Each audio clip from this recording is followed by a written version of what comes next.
Leo tunaangazia Kenya ambapo mke wa rais ni Rachel Chebet Ruto.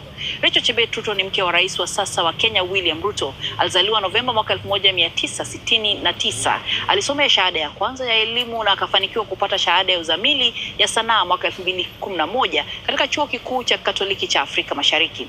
Ingawa alisomea elimu, Rachel hakupata nafasi ya kufundisha kwa muda mrefu, kwani alistaafu kwa hiari yake na kujitosa katika ujasiriamali katika biashara ya utalii na usafiri. Rachel na William Ruto walifunga ndoa mwaka 1991. Mwaka 2009 alianzisha shirika la Joyful Women, mpango unaolenga kuwawezesha kifedha wanawake wa vijijini. Alihudumu kama mke wa naibu rais kati ya mwaka 2013 na 2022 wakati mume wake alipokuwa naibu wa rais wa Kenya. Amepokea tuzo mbalimbali kutokana na mchango wake kwa jamii katika uhifadhi wa mazingira na pia ukuzaji na ustawi wa watu.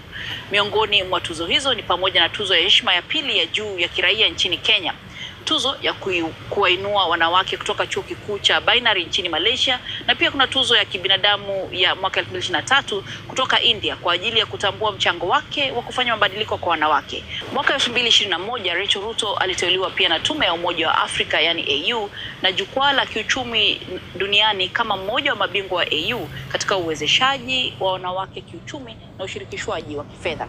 Katika ngazi ya bara, Rachel Ruto pia anahudumu kama mjumbe wa kamati ya uongozi wa shirika la wanawake wa marais wa Afrika kwa maendeleo, ambao unachangia zaidi kwa kubuni mikakati barani Afrika inayoendeleza uongozi wa wanawake, afya, elimu na ushirikishwaji wa kiuchumi. Rachel Ruto na Rais William Ruto wana watoto 6 pamoja na pia wana binti mmoja waliyemwasili mwaka 2015.